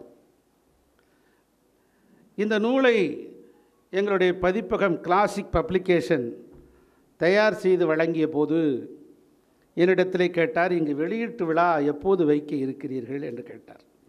நான் சொன்னேன், இந்த புத்தகத்திற்கு தகுதியும் மிகுதியும் இருக்குமானால் இந்த புத்தகமே அதற்குரிய பாதையை கண்டடையும் என்று சொன்னேன். அது எப்படி கண்டடையும் என்று சொன்னார்கள். தாகித்தவன் தண்ணீரை தேடுகிறான், தண்ணீரும் தாகித்தவனை தேடுகிறது. அதுதான் இங்கு நடந்திருக்கிற நிகழ்வு. இதற்கு ஒரு வரலாற்று பாதையை ஏற்படுத்தி தந்தவர் எங்களுடைய பெருமதிப்புக்குரிய ஆசிரியர் தினமணி வைத்தியநாதன் ஐயா அவர்கள். அதுவும் மேதக ஆளுநருடைய அற்புதமான இந்த நிகழ்வு. அவர் அவரோடு நான் பல விவாதங்களில் கலந்திருக்கிறேன், தொலைக்காட்சிகளிலே அவரை பார்த்திருக்கிறேன். அவர் நாடாளுமன்ற உறுப்பினராக இருந்த காலகட்டத்திலும் தேர்தலில் போட்டியிடுகிற காலகட்டத்திலும் அவரிடத்திலே பழகியிருக்கிறேன். எப்போது அவரை பார்த்து எந்த அந்த அன்பு வைத்திருந்தாரோ அதே அன்பு மேதக ஆளுநராக இருந்த போதும் வைத்திருக்கிறார். அதுதான் முக்கியம். ஒரு மனிதனிடத்திலே அதிகாரத்தை கொடுத்துப்பார், அப்போது அவன் சுயரூபம் வெளிப்படும். அப்போ ஏற்கனவே நடிச்சிட்டு இருந்தான்னு அர்த்தம். ஆனால் அப்படி இல்லை அவர். நான் என் மனைவி இடத்துல சொன்னேன், என் மகள்களிடத்தில் சொன்னேன், என் நண்பர்களிடத்தில் சொன்னேன். எனக்கு நான் அமைச்சராக இருந்தாலும் கூட பெரும்பகுதியாக பெரிய ஆட்களோடு பேசி பழகி அவர்களை தொல்லைப்படுத்துகிற பழக்கம் என்னிடத்தில் இல்லை. எதற்கு நமக்கு ஒரு கஷ்டம், அவங்களுக்கும் சிரமம் அப்படின்னு ஒதுங்கி போயிடுவேன். ஆனால் என்னை இயல்பாக இழுத்தது புரட்சித் தலைவர் எம்ஜிஆர் என்கிற 3 எழுத்து என்று சொன்னால் அதற்கு பிறகு சிபிஆர் என்கிற 3 எழுத்து தான். அந்த அன்பால் கட்டி போட்டிருக்கிறார். இங்கு 3 நிமிடம் 5 நிமிடம் பேச வேண்டும் என்று சொன்னார்கள். மேதக ஆளுநருக்கு நிறைய நிகழ்ச்சிகள் இருக்கிறது. நான் கூட வெள்ளக்கோயிலிலே போய் பேசுகிற போது கடந்த வாரம் கேட்டேன், எவ்வளோ நேரம் பேச வேண்டும் என்று சொல்லி. நீங்கள் எவ்வளோ நேரம் வேணாலும் பேசலாம், நல்லா பேசுவீங்க, ஆனால் நாங்கள் 10 நிமிஷம் தான் இருப்போம்னா. இப்படி அனுபவம்லாம் உண்டு. சில ஊரில் 2 மணி நேரம் பேசிகிட்டு இருக்கும்போது நிகழ்ச்சி நடத்துகிற சகோதரி ராஜேஸ்வரி மாதிரி துண்டு சீட்டு கொடுப்பாங்க. அமைச்சர் வருகிற வரை பேச்சை தொடரவும். ஏற்கனவே 2 மணி நேரம் பேசிகிட்டு இருக்கேன், அமைச்சர் வரலைன்னா நான் என்ன செய்கிறது? சில நேரத்தில் சாப்பாட்டு வேளையில் மைக் கொடுத்துருவாங்க. சாப்பாட்டு வேளையில் மைக் கொடுத்துட்டு பேசி முடித்த பிறகு, என்னங்க எப்படி இருந்தது என் பேச்சுன்னு? நல்லா இருந்தது, ஏதாவது ஒரு பாயிண்ட் சொல்ல முடியுமான்னு. இத்துடன் எனது உரையை முடித்து கொள்கிறேன்னு சொன்னீங்கள, அது ரொம்ப நல்லா இருந்தது அப்படின்னு சொல்லுவார். ஆக ஒரு பேச்சு என்பது எந்த இடத்திலும் இருந்தாலும் பேச்சாலேயே கட்டி போடணும், அதுதான் நல்ல பேச்சு. பேசி முடித்த பிறகு பேச்சாலில் கட்டி போட்டக்கூடாது, யார் வரை கூட்டு வந்ததுன்னு சொல்லி. அப்படி பார்க்கிற போது இந்த அற்புதமான நவி மும்பை தமிழ் சங்கத்தில் மேதக ஆளுநர் அவர்கள் இந்த நூலை வெளியிட்டிருப்பதற்கு உள்ளபடியே நான் என்றென்றும் நன்றி கடன் பட்டிருக்கிறேன். தமிழால் நாம் இணைந்திருக்கிறோம். தோங்கரடை பிறந்து உயர்ந்தோர் துலவிலங்கி வீங்கொடி நீர் ஞானத்து இருடகற்றி அங்கோர் விண்ணேர் தனியாடி வென்றதொரு ஏனையது தன்னேரில்லாத தமிழ் என்று தண்டி அலங்காரத்திலே சங்க இலக்கிய பாவலன் சொல்லுவார். விண்ணேர் என்று சொன்னால் கதிரவன். கதிரவன் எப்போது தோன்றியது தெரியாது, தமிழ் எப்போது தோன்றியது தெரியாது. கன்னடமும் கடிதலுங்கும் கவின் விளையாரமும் துலுவும் முன்னுதரத்து உதித்தெழுந்து ஒன்று பலவாகினும் ஆரியம்போல் உலக விளக்கழிந்து விடிந்து சிதையாவன் சீரிடமை சேன்மறந்து வாழ்த்துதுமே என்று பாராட்டி புகழ்ந்துரைத்தானே மனோன்மணியும் சுந்தரனார் போற்றிய தமிழ். அமரிந்த மொழிகளிலே தமிழ் மொழி போடு இனிதாவது எங்கும் காணோம் என்று எடுத்துச் சொன்னானே. ஐயா ஆசிரியர் சொன்னதை போல தன்னை எரித்து தனலாக எரிந்து இருட்டும் உலகத்துக்கு தானே நெருப்பாகி வெளிச்சத்தை தந்தவன் எட்டயபுரத்து பாட்டன் பாராட்டி மகிழ்ந்த தமிழ். எங்கள் வாழும் எங்கள் வளமும் மங்காத தமிழ் என்று பாடினானே பாவேந்தன் பாரதிதாசன், அவன் பாராட்டிய தமிழ். கதிர் வெடித்து பிளம்பு விட கடல் கொதித்து சூறாற்ற முதுமை மிகு நிலப்பரப்பின் முதற்பரப்பு தோன்றிவிட நதி வருமுன் மணல் தருமுன் நலமடர்த்த தபடனங்கே பதி மதுரை பெருவழியில் பாண்டியர்கை பார்த்தவளே என்று பேசுவான் அல்லவா கவியரசு கண்ணதாசன் போற்றி விடத்த தமிழ். பொழுதறந்த நேரத்தினை புல்லறியும், பூ மலர்ந்த நேரத்தினை வண்டறியும், சேய் பிறந்த நேரத்தினை தாயறிவாள், செந்தமிழே உன் பிறப்பை யார் அறிவாள்? 3500 ஆண்டுகள் மூத்தது என்னுடைய தமிழ் இனம். இப்போது கீழடி நாகரிகத்தின் மூலமாக கண்டறியப்பட்டிருக்கிறது 5200 ஆண்டுகள் என்று சொல்கிறார்கள். சிந்துவெளி நாகரிகம், முகஞ்சதாரா, ஹராப்பா நாகரிகங்களுக்கு மூத்ததாக இருக்கிறது கீழடி நாகரிகம். கிரேக்க நாகரிகம், ரோமாபுரி நாகரிகம், இப்படி பழமையான பாரசீக நாகரிகம், மொசபடோமியா நாகரிகம், இப்படி பழமையான நாகரிகங்களில் மிக பழமையானதாக இருக்கிறது நம்முடைய கீழடி நாகரிகம். அது தமிழ் ஊறுகிற நல்லுலகம் இன்று போற்றி புகழ்ந்து பாராட்டி கொண்டிருக்கிறது. அப்படிப்பட்ட பல்வேறு உணர்வுகளினுடைய தொகுப்புத்தான் இந்த நூல். இந்த நூலை எழுதுவதற்கு, கட்டுரைகளை வெளியிடுவதற்கு எனக்கு பேருதவியாக இருந்தவர் ஆசிரியர் அவர்கள். புரட்சி தலைவி அம்மா அவர்கள் மறைந்து விட்ட போது அரசியலில் ஒரு நெருக்கடி, வேலை வாய்ப்பு இல்லை, அமைதியாக இருக்கிறோம். அப்போது அவர் சொன்னார், ஏன் வைகை செல்வன் நீங்கள் தான் நல்லா எழுதுவீங்க, எழுத வேண்டியது தானே என்று சொன்னார். கட்டுரை எழுதி அனுப்பினேன். வாரத்துக்கு 1, மாதத்துக்கு 1 ஆனது, அப்புறம் 2 ஆனது. 2க்கு மேல் எப்போதும் வேண்டாம் என்று அவர்கள் பத்திரிகை ஆசிரியர்கள் சொல்லுவார்கள். அது குடும்பத்துக்கும் பொருந்தும். ஆனால் எனக்கு 3 ஆனது. அதற்கு பிறகும் ஐயா ஆசிரியர் சொல்லிவிட்டார், வாரத்துக்கு ஒரு கட்டுரை அனுப்பினாலும் நான் போடுவதற்கு தயார் என்று சொல்லிவிட்டார். இப்படி ஒரு களம் அமைய வேண்டாமா? இப்படி ஒரு தளம் அமைய வேண்டாமா? வாத்தியத்தில் இல்லை சங்கீதம், வாசிப்பவனிடத்தில் இருக்கிறது. எனக்கு ஹார்மோனிய பொட்டி வாங்கி கொடுத்தா நான் இளையராஜா மாதிரி மியூசிக் போட முடியுமா? காற்று தான் வரும். வாத்தியத்தில் இருக்க இசை இல்லை, வாசிப்பவனிடத்தில் இருக்கிறது. ஆளுநராக யார் வேணாலும் வரலாம், ஆனால் அந்த மனிதநேய பண்பாளர் வருகிற போது தான் அதற்குரிய சிறப்பு கிடைக்கும், அதற்குரிய ஒரு ஒரு தனித்த அடையாளம் கிடைக்கிறது. சொன்னார்கள் அல்லவா, சுப்பராயனுக்கு பிறகு மரியாதைக்குரிய நம்முடைய சி சுப்பிரமணிய ஐயாவுக்கு பிறகு நம்முடைய சிபிஆர் வருகை தந்து வந்திருக்கிறார். மகாராஷ்டிரா மண்ணிலே முதல் குடிமகனாக திகழ்கிறார். 3 பேரும் கொங்கு மண்டலத்தினுடைய சிறப்பு எவ்வளோ பெரிய, இதெல்லாம் சாதாரணமாக அமைகிற வாய்ப்பா? நதி வெள்ளம் காய்ந்து விட்டால் நதி செய்த குற்றமன்று விதி செய்த குற்றமன்றோ என்று கண்ணதாசன் பாட்டு கம்பனிலிருந்து எடுத்த ஆழ்வான் அல்லவா. இந்த விதிப்பயன் இவருக்கு மகாராஷ்டிரா மண்ணில் அமைந்திருக்கிறார். அதுதான் முக்கியம். அந்த வாய்ப்பும் பெருமைக்கும் உரியவராக திகழ்கிற மேதக ஆளுநர் இதை வெளியிட்டிருப்பது பெரிய மகிழ்ச்சி. அவரோடு நான் மக்கள் மன்றம் பல்வேறு நிகழ்ச்சிகளை கலந்து கொள்கிற போது அவர் ஆளுநராவார், அவருடைய தலைமையிலே நான் எளியவன் சிறியவன் ஒரு நூலை வெளியிடுவேன் என்று கனவிலும் நினைத்ததில்லை. அதனால தான் இன்றைக்கி என்ன சொல்கிறாங்கன்னா, பெருசாக திட்டமிடாதீங்க, அது இயல்பாகவே நடக்கும். ஒரு சைக்கிள் ஓட்டுவதை போல இயல்பாக நடக்கும், மழைநீரை போல இயல்பாக நடந்துடும், வேறு வழி இல்லை. நீங்கள் அதற்குரிய தகுதியை வளர்த்துக்கணும். தண்ணிக்குள்ளே இருந்தால் தான் நீச்சல் கற்றுக்கிற முடியும். இப்போ நான் அரசியல் இருந்தால் தான் என்னை அமைச்சராக்குவாங்க, நான் வெளியே இருந்தால் ஆக்க மாட்டாங்களே.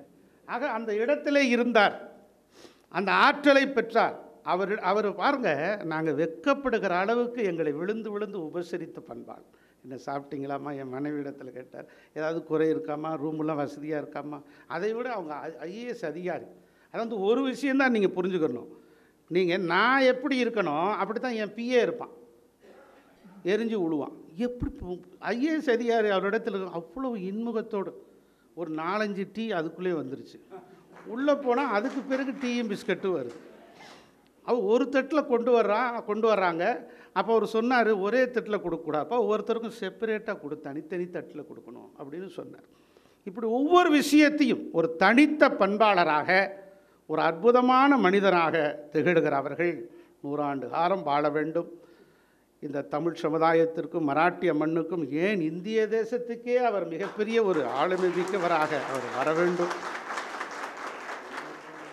ஆமாம், ஒரு நூற்றாண்டின் தவம் இது. அதாவது இது வள்ளலார் ஒவ்வொரு கட்டுரைகளும் எழுதி 800 பக்கம் இது ஒவ்வொரு கட்டுரைகள். அதில் இந்த தலைப்பு வள்ளலாரை பற்றி எழுதிய தலைப்பு. வள்ளலாருக்காக அவர் ஒரு நூற்றாண்டின் தவமாக இருந்தார். அதான் ஆசிரியர் சொல்லிட்டார், இவரும் நூற்றாண்டின் தவமாக இருக்கிறார் சிபிஆர் அவர்கள். இப்படி பெருமைக்கும் உரியவராக திகழ்கிற அவருடைய கரங்களிலே வெளியேற்றிருப்பது கண்டு நான் மிகுந்த மகிழ்ச்சி அடைகிறேன். என்னுடைய குடும்பத்தார் சார்பில், என்னுடைய தனிப்பட்ட முறையிலும் அவருக்கு நவி மும்பை தமிழ் சங்கத்துக்கும் மேதக ஆளுநருக்கும் ஐயா வைத்தியநாதன் அவர்களுக்கும் நன்றியை தெரிவித்துக் கொள்கிறேன்.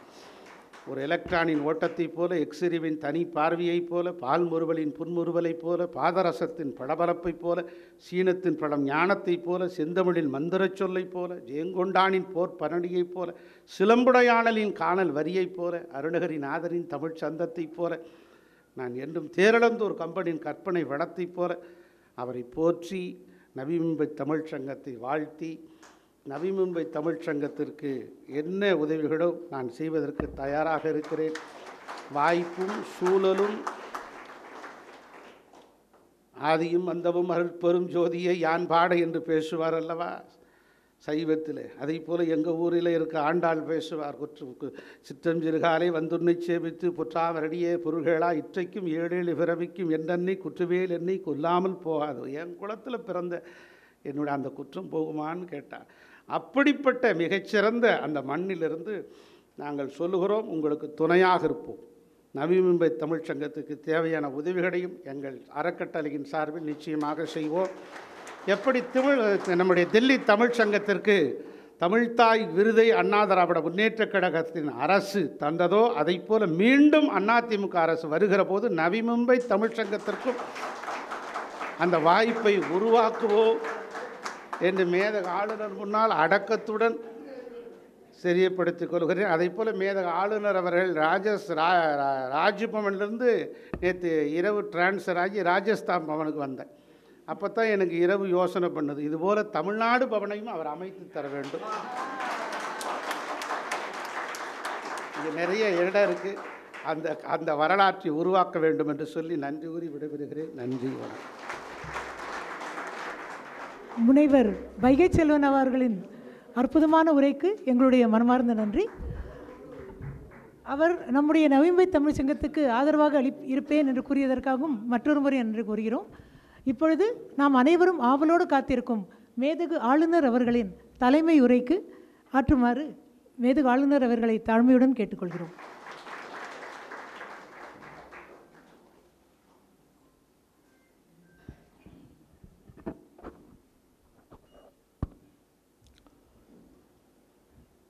தாயின் அன்பாய்,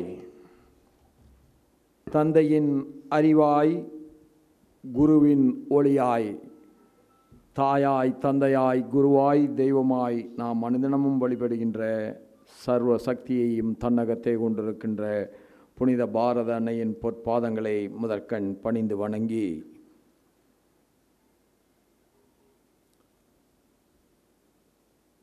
ஒருவர் மனது எப்படி இருக்கிறதோ அப்படித்தான் சிந்தனை இருக்கும். சிந்தனை எப்படி இருக்கிறதோ அப்படித்தான் அவருடைய செயல் இருக்கும். இன்றைக்கு சிந்திப்பதிலும் சொல்வதிலும் அதை செயலாக்க மாற்றி நூலாக தருவதிலும் தன்னிகரட்டவராக நம்முடைய அருமை சகோதரர் வைகை செல்வன் அவர்கள் இருக்கிறார்கள். அதனால் தலைப்பே கூட ஒரு நூற்றாண்டின் தவம் என்கின்ற மகத்தான தலைப்பை வைத்திருக்கிறார்கள். அந்த நூல் வெளியீட்டு விழாவிலே கலந்து கொண்டதில் உங்களோடு இருப்பதிலும் நான் மிகுந்த பெருமை கொள்கிறேன். ஏற்கனவே பலரும் பேசுகிற பொழுது மிக அழகாக சொன்னார்கள்,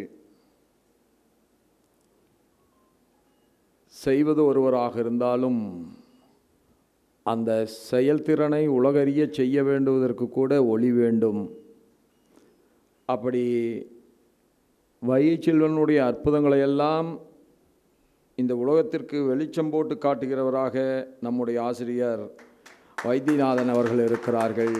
அவர் பாராட்டுக்குரியவர். வைத்தியநாதன் அவர்களிடத்தில் இருக்கிற ஒரு மிகச்சிறப்பு என்ன என்று சொன்னால், எங்கே நல்லது நடந்தாலும் அந்த நல்லதை நடத்துகின்ற நல்லவர்களை உலகம் புரிந்து கொள்ள வேண்டும் என்று நினைக்கின்ற ஒரு உயர்ந்த சிந்தனைக்கும் பரந்த மனப்பான்மைக்கும் சொந்தக்காரர். என் அருமை தம்பி நம்முடைய தமிழ் சங்கங்களின் கூட்டமைப்பை உருவாக்கி டெல்லியிலே மிகச்சிறப்பாக தமிழ் சங்கம் நடத்துவதற்கு காலமாக பாடுபட்டு வருகின்ற அவர் குறிப்பிட்டதைப் போல 98 முதலாக நான் பாராளுமன்ற உறுப்பினராக டெல்லி மாநகரத்துக்குள் நுழைந்தபோது அந்த முதல் வாரத்திலேயே என்னை அழைத்து ஒரு தமிழ் சங்கத்தில் ஒரு நிகழ்ச்சியிலே நான் முதலாக டெல்லியிலே ஒரு நிகழ்ச்சியிலே கலந்து கொள்கின்ற ஒரு வாய்ப்பை உருவாக்கி தந்தவர் நம்முடைய அருமை தம்பி அருமை சகோதரர் முகுந்தன் அவர்கள். இப்போதான் எனக்கு புரியுது, ஏண்டா இடது கை கொடுப்பது வலது கைக்கு தெரியக்கூடாது, வலது கையை கொடுப்பது இடது கைக்கு தெரியக்கூடாது என்று சொன்னார்கள் என்று. நான் இதுவரை நினைத்து கொண்டிருந்தது பிறருக்கு தெரியாமலேயே பலருக்கும் உதவி செய்ய வேண்டும் என்பதற்குத்தான் அதை சொன்னார்கள் என்று நான் நினைத்து கொண்டிருந்தேன். ஆனால் இன்றைக்குத்தான் புரிகிறது, அது அதற்கல்ல. அது வெளியே தெரிந்தால் பலரும் பல்வேறு விதமான கோரிக்கைகளை வைப்பார்கள், அதனால் அப்படி தெரிய வேண்டாம் என்று சொல்லி இருப்பார்களோ என்கின்ற எண்ணத்தை உருவாக்குகின்ற விதமாக இன்றைக்கு அவருடைய பேச்சு அமைந்து விட்டது. ஏனென்று சொன்னால் அருமை சகோதரி அவர்கள் எடுத்து கொடுத்தவர் முகுந்தன் என்று சொன்னால் அதை தொடுத்து கட்டுபவராக அடுக்கடுக்கான கோரிக்கைகளை வைக்கின்றவாக மாறிப்போனார்கள். நம்முடைய நவி மும்பை சங்கத்தினுடைய தலைவராக எளிமையின் சிகரமாக அமர்ந்திருக்கின்ற அருமை சகோதரர் ஏகாம்பரம் அவர்களே, நம்முடைய நவி மும்பை சங்கத்தினுடைய முனிசிபல் கார்ப்பரேஷனுடைய கமிஷனரும் இந்த பகுதியினுடைய முன்னேற்றத்தில் அதிக அக்கறை கொண்டு தன்னை ஒரு அர்ப்பணிப்பு உணர்வோடு தன்னுடைய பணியிலே தன்னை ஈடுபடுத்தி கொண்டிருக்கின்ற பாசத்திற்கினிய சகோதரர் கைலாஷ் சிண்டேஜி அவர்களே, என்னோடு இங்கே வருகை புரிந்திருக்கின்ற என்னுடைய செயலாளரும் ராஜ்பவனில் வருகின்றவர்களையெல்லாம் கனிவோடு கவனிப்பதில் தன்னுடைய அதிக அக்கறை செலுத்துகின்றவருமான அருமை சகோதரர் பிரசாந்த் நார்னாவர்ஜி அவர்களே, தன்னுடைய எளிமையான பார்வையோடு எளிமையான மொழியோடு வருகின்றவையெல்லாம் வரவேற்று அவர்களுடைய மனதில் ராஜ்பவனுடைய நினைவுகளை பசுமையாக பதிக்கின்ற நம்முடைய உதவி செயலாளர் பாசத்திற்கினிய சகோதரர் ராமமூர்த்தி அவர்களே,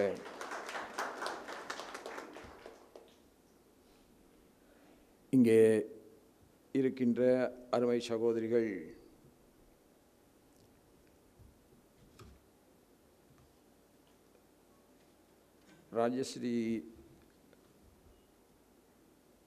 ராஜஸ்ரீ நாகராஜன் அவர்களே, நிர்வாக குழு தலைவர் அவர்களே, தொகுப்பறையை வழங்கி கொண்டிருக்கின்ற அருமை சகோதரி மீனாட்சி வெங்கடேஷ் அவர்களே, நன்றியுரையை ஆற்ற இருக்கின்ற அருமை சகோதரர் துணை செயலாளர் ராமையா அவர்களே,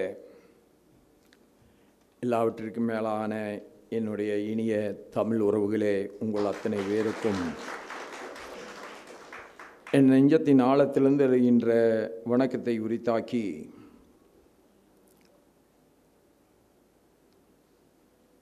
வைகை செல்வன் அவர்களே எனக்கு பல காலமாக தெரியும். இருவரும் ஓர் அணியிலே இருந்தும் வாதாடி இருக்கிறோம், எதிரெதிர் அணியிலே இருந்தும் வாதாடி இருக்கிறோம். அது எப்படி இருந்தாலும்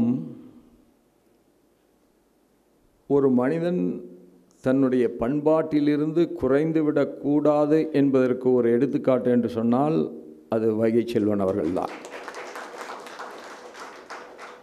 காரசாரமாக விவாதிக்க வேண்டும் என்பதற்காகவே பிற இதயங்களை காயப்படுத்துகிற மனிதர்கள் மத்தியில் தான் எடுத்து வைக்கின்ற வாதங்கள் யாரையும் காயப்படுத்தாமல் தான் சார்ந்திருக்கின்ற இயக்கத்தை தற்காத்து நிற்க முடியும் என்பதற்கு ஒரு உதாரணம் வைகை செல்வன் அவர்கள்.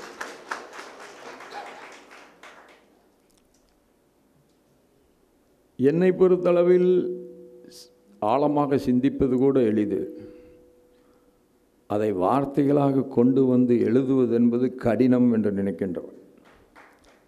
ஒவ்வொரு மனிதனுக்கும் ஒவ்வொரு விதமான போக்கு. என்னிடத்தில் ஒரே ஒரு முறை கட்டுரை கேட்டார் நம்முடைய ஆசிரியர் அவர்கள்.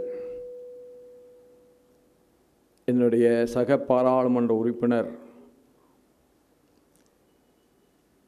தூய பொதுவாழ்வுக்கு சொந்தக்காரர் மாஸ்டர் மாதன் ஐயா அவர்கள் இறந்தபோது அவரோடு உங்களுடைய நினைவுகளை பகிர்ந்து கொள்கின்ற பிரகாரம் ஒரு கட்டுரையை தாருங்கள் என்று கேட்டார். அதனால் தான் சொன்னேன், எனக்கு சிந்திப்பது எளிதாக இருக்கிறது, ஆனால் அதை எழுத்து வடிவத்தில் கொண்டு வருவது மிக கடினமான வேலை என்று எண்ணுகின்றவன் நான். தொடர்ந்து ஒரு 5 முறை போன் செய்திருப்பார். வேறு வழியே இல்லாமல் நான் ஒரு கட்டுரையை உரித்தாக்கி அவருக்கு தந்தேன்.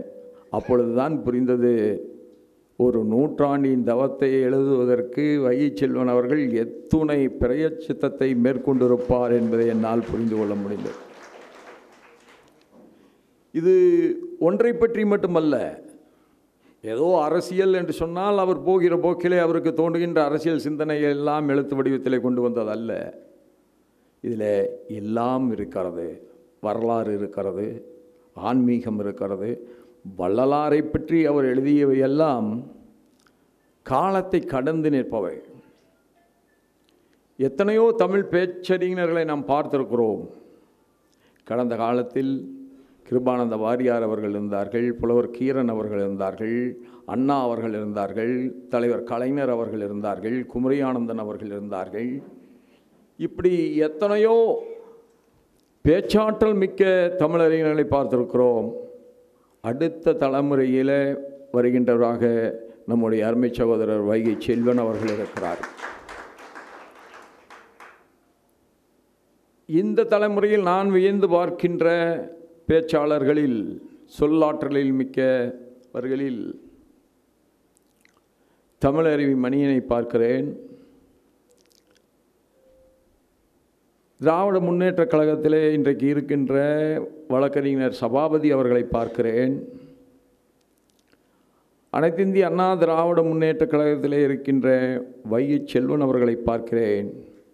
இவர்கள் எல்லாம் தமிழால் இன்றைக்கும் என்றைக்கும் ஆழமாக பணி செய்ய முடியும் என்பதை காட்டிக் கொண்டிருக்கிறார்கள், நிரூபித்து கொண்டிருக்கிறார்கள். அண்ணன் வைகோ அவர்களும் பேச்சை கண்டு நான் பிரமித்து போயிருக்கிறேன். இதையெல்லாம் நான் இங்கே ஏன் குறிப்பிடுகிறேன் என்று சொன்னால், பேச்சாற்றல் என்பது இறைவன் தந்த வரம். நிறைய சிந்திக்கின்றவர்கள் மிகச்சிறந்த பேச்சாற்றல் மிக்கவர்களாக இருப்பதில்லை. மிக அற்புதமாக எழுதுகின்றவர்கள் கூட ஒரு பேச்சாற்றல் மிக்கவர்களாக இருப்பதில்லை. ஆனால் வைகை செல்வன் அவர்கள் இத்தனையும் சேர்ந்த ஒரு பொக்கிஷமாக இருக்கிறார். அதனால் அவர் நூலை வெளியிடுவதிலே நான் பெருமை கொள்கிறேன். இந்த நூல் பொருளாதாரத்தை பற்றி பேசுகிறது, இந்த நூல் அரசியலை பற்றி பேசுகிறது, இந்த நூல் ஆன்மீகத்தை பற்றி பேசுகிறது. இந்த நூல் பல்வேறு விதமான ஆழமான சிந்தனைகளை அதனுடைய போக்கில் வெளிப்படுத்துகிறது. படித்து பார்த்தால் புரியாமல் இருக்கின்ற ஆழம் என்பது ஒன்று, படிக்க படிக்க ஆர்வத்தை தூண்டுகின்ற ஆழம் என்பது இன்னொன்று. இது படிக்க படிக்க ஆர்வத்தை தூண்டுகின்ற ஆழமாக இவருடைய தமிழ் இருப்பது தான் பாராட்டுக்குரியது. அருமை சகோதரர்களே,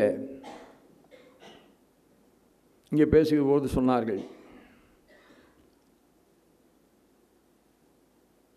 கொங்கு தமிழ் பகுதி என்று குறிப்பிட்டார்கள். அதை கேட்டவுடனே எனக்கு ஒன்றுதான் நினைவுக்கு வருகிறது. இன்றைக்கு படிப்படியாக பல பகுதிகளிலும் பிராந்திய உணர்வுகள் தான் அதிகமாகிக் கொண்டே போகிறது. இங்கே இருக்கிற பொழுது தமிழ்நாடு என்று சொல்வார்கள். தமிழ்நாட்டுக்குள்ளாக போய்விட்டோம் என்று சொன்னால் அது தென் தமிழ்நாடு என்றும், கொங்கு என்றும், தொண்டை மண்டலம் என்றும், சோழ நாடு என்றும், பாண்டிய நாடு என்றும் பிரிப்பதற்கு முயல்கிறார்கள். அப்படியே நீங்கள் பிரித்து வைத்தீர்கள், தென் தமிழ்நாடு என்று பிரித்து வைத்தால் கூட கன்னியாகுமரியிலிருந்து ஒரு குரல் கேட்கிறது, நாஞ்சில் நாடு எங்களுடையது என்று கேட்கிறது. இதெல்லாம் தவறு என்று நான் சொல்லவில்லை. தாய்மொழி, தாய் மதம், இது எல்லோருக்கும் மனதிற்கும் இதயத்திற்கும் நெருக்கமானது. அதில் மாற்றம் என்பது இருக்கவே முடியாது. ஆனால் இந்த மூன்றையும் பாதுகாக்க வேண்டும் என்று சொன்னால் தாய் நாடு முதலிலே பாதுகாக்கப்பட வேண்டும்.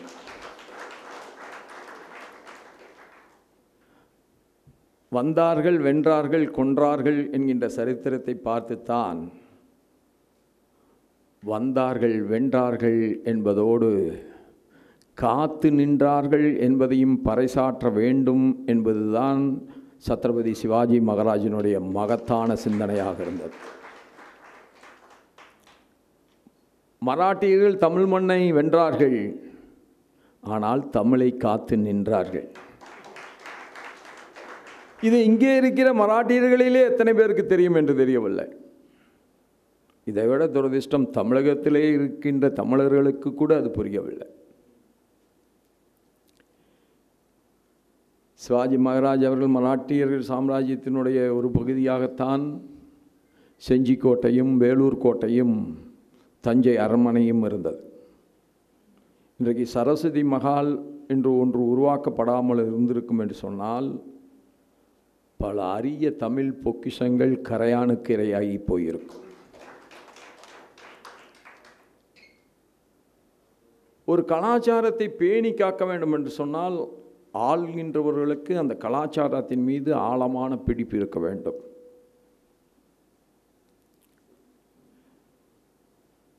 நம்முடைய இந்திய கலாச்சாரத்திற்கு தமிழ் கலாச்சாரம் ஒரு அடித்தளமாக அமைந்திருக்கிறது.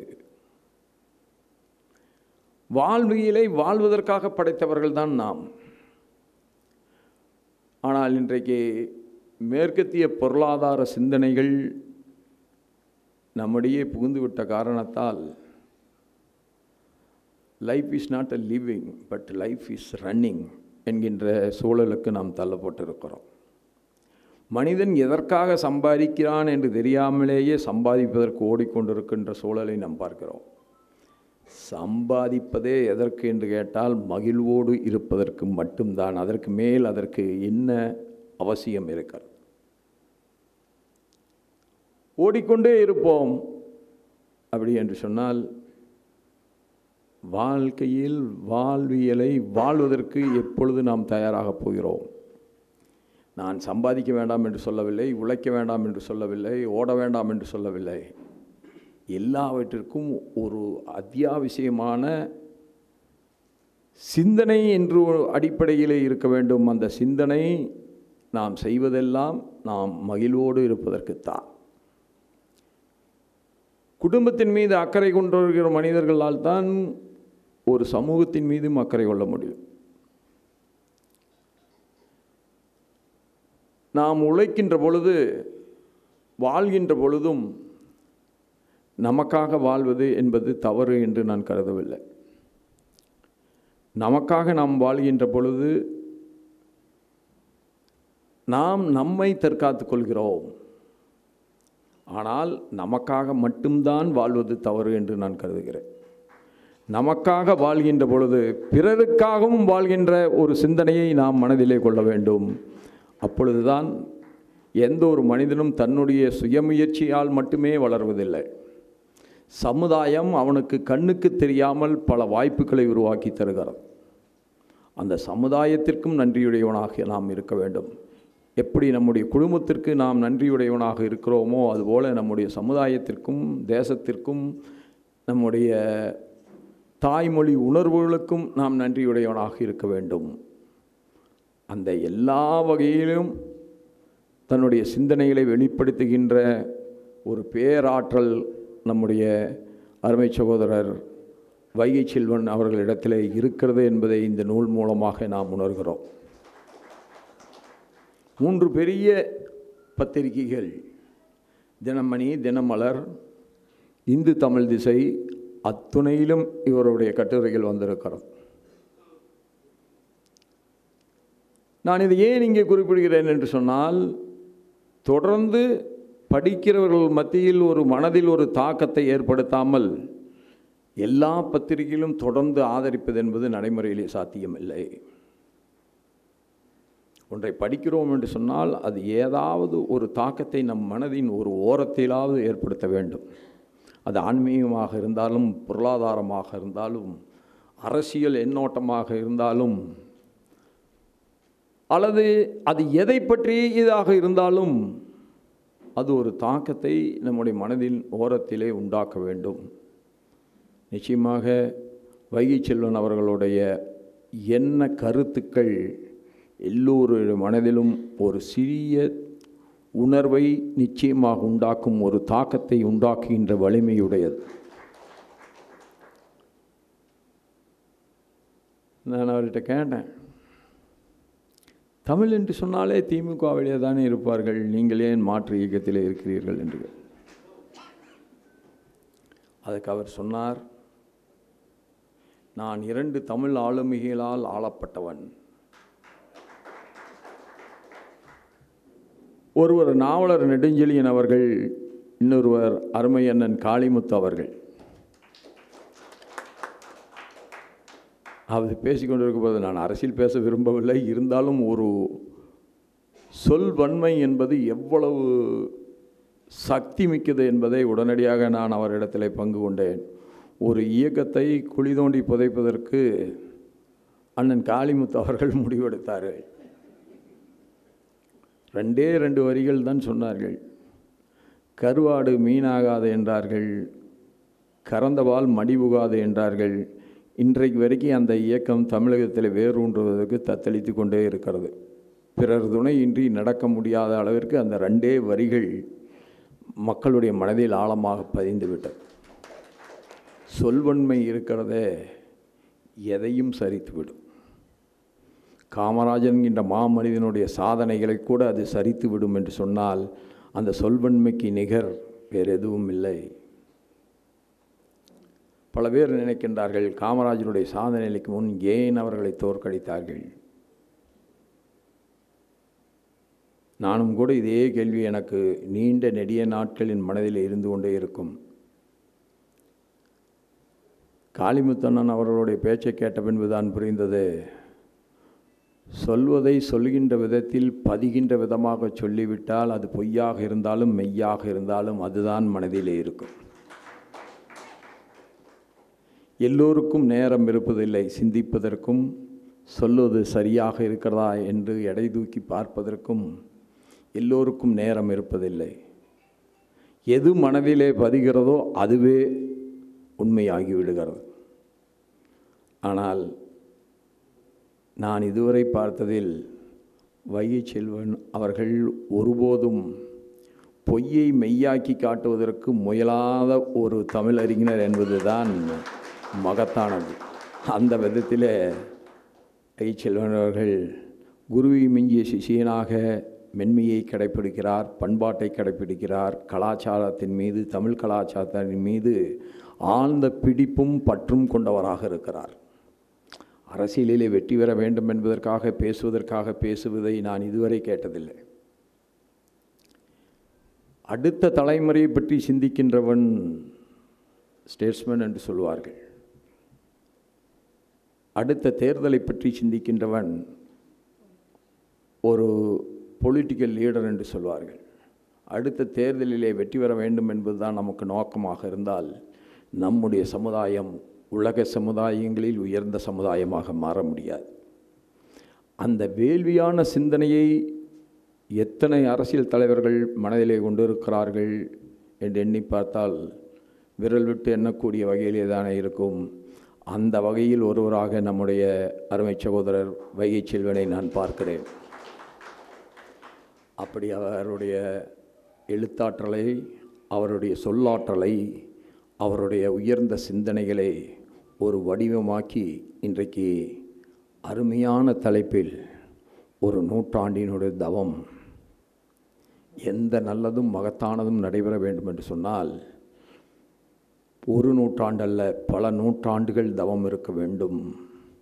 வள்ளலார் என்றைக்கோ உருவாக்கி வைத்து போயின அந்த சிறிய தீப்பிழம்பு இன்றைக்கு வரை அணையாமல் எத்தனையோ ஏழை எளியவர்களுக்கு பணக்காரர்களாக இருந்தாலும் கூட பல நேரத்தில் பசியோடு இருப்பது என்பது இயற்கை. அந்த பசியோடு யார் வந்தாலும் பசியாற்றுகின்ற நெருப்பாக அது இருக்கிறது. அதை கூட தன்னுடைய எழுத்தில் மகத்தான வகையிலே வெளிப்படுத்தி இருக்கிறார்கள். இப்படி அவரை போன்றவர்கள் சுயநலம் கருதாது, அதில் பல உண்டு. சில பேர் செல்வத்திற்காக எழுதுவார்கள், சில பேர் அதிகாரத்தை கைப்பற்ற வேண்டும் என்பதற்காக எழுதுவார்கள், சில பேர் புகழ் பெற வேண்டும் என்பதற்காக எழுதுவார்கள், சில பேர் மட்டும்தான் இந்த சமுதாயத்தினுடைய நலனுக்காக எழுதி கொண்டே இருப்பேன் என்று சொல்வார்கள். அதிலே ஒருவராக நம்முடைய வைகை செல்வன் அவர்கள் இருக்கிறார்கள். அவருடைய தமிழ் தொண்டு வாழ்க வாழ்க வாழ்க என்று உங்கள் அனைவரின் சார்பாகவும் என் சார்பாகவும் வாழ்த்தி அமர்கின்றேன். வார்த்தைகளை நிறைவு செய்கிறேன். நன்றி, வணக்கம். மேதகு ஆளுநர் அவர்களின் தலைமை உரை தலையாய உரையாக அமைந்தது. அடுத்து நன்றி உரை வழங்குவதற்கு நம்முடைய துணை செயலாளர் திரு ராமையா அவர்களை அழைக்கிறேன்.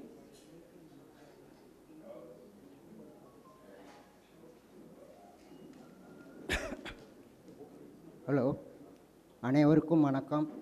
மேதகு ஆளுநரின் தலைமையில் மிக சிறப்பாக நடைபெற்ற இந்த நூல் வெளியீட்டு விழாவில் தலைமை விருந்தினராக பங்கேற்று சிறப்பித்த மேதகு ஆளுநர் ஐயா அவர்களுக்கும், நூலாசிரியர் முனைவர் வைகை செல்வன் ஐயா அவர்களுக்கும், சிறப்பு விருந்தினர்களாக பங்கேற்ற தினமணி தலைமை ஆசிரியர் திரு கே வைத்தியநாதன் ஐயா அவர்களுக்கும், தில்லி தமிழ்ச்சங்க பொதுச் செயலாளர் திரு ஆர் முகுந்தன் ஐயா அவர்களுக்கும், ஆளுநர்களின் ஏடிசிகளான திரு பிரசாந்த் நார்னவாரே அவர்களுக்கும், திரு ராமமூர்த்தி ஆகியோருக்கும் நவி மும்பை தமிழ்ச்சங்கத்தின் சார்பில் முதற்கண் எங்கள் மனமார்ந்த நன்றியை தெரிவித்துக் கொள்கிறேன். நிகழ்ச்சியில் பங்கேற்ற சங்க நிர்வாகிகள், சங்க உறுப்பினர்கள், தமிழ் ஆர்வலர்கள், நன்கொடையாளர்கள், பத்திரிகையாளர்கள், உறுதுணையாக செயல்பட்ட காவல்துறையினர் ஆகியோருக்கும் சங்கத்தின் மனமார்ந்த நன்றியை தெரிவித்துக் கொள்கிறேன். மற்றும் இந்த நிகழ்ச்சிக்கு பதாகை அச்சு வேலை செய்து உதவிய திரு ராஜ் அவர்கள், அலங்கரிப்பு செய்து திரு சித்தேஷ் அவர்களுக்கும், நேரடி ஒளிபரப்பு வழங்கிய திரு விஜயராகவன் அவர்களுக்கும், உணவு உபசரிப்பு செய்துள்ள நந்தினி கேட்டர்ஸ் சங்க மேலாளர்கள் திரு ராஜகோபால், திரு முருகன் யாதவ் ஆகியோருக்கும் என் மனமார்ந்த நன்றியை பதிவு செய்கிறேன். இந்த நிகழ்ச்சிக்காக அரும்பாடுபட்டு உழைத்த சங்கத்தின் அறங்காவலர் குழு மற்றும் நிர்வாகக் குழு உறுப்பினர்களுக்கும் என் மனமார்ந்த நன்றியை தெரிவித்துக் கொள்கிறேன். வாழ்க தமிழ், வளர்க நவி மும்பை தமிழ்ச்சங்கம் என கூறி விடைபெறுகிறேன். நன்றி, வணக்கம். இப்போது தேசிய கீதம்.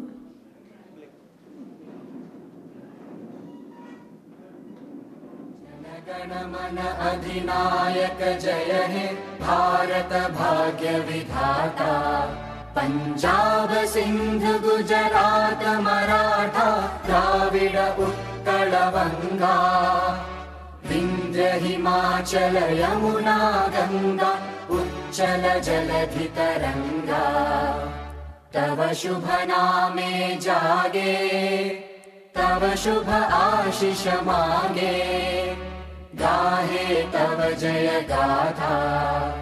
जन गण मंगलदायक जय हे भारत भाग्य विधाता, जय हे जय हे जय हे जय जय जय जय हे।